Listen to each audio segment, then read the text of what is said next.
ninyo? Yung death squad ko? Ang death squad ko, ma'am, is, of course, it is organized.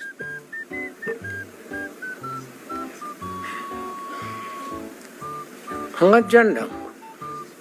Ano po yung structure ng organization na iyon? Against criminals. Hindi po, yun yung task siguro na binigay niyo. Pero anong structure ng death squad niya iyon?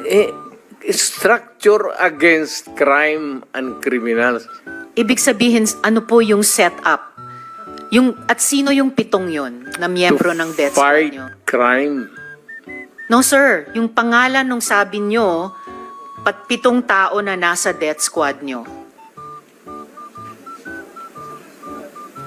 Mukhang patay naman sila lahat, ma'am. It's okay sir, ano pong mga pangalan nila?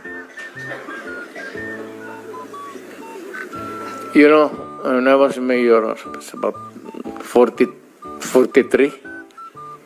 I am now 73. For the life of me, I cannot remember the name. And ano po yung structure nung 7 yon? Merong bang team leader, may 2 tenyente, then may 4 pa na tao? Ano po yung structure ng organization na iyon? I said I am 73 years old.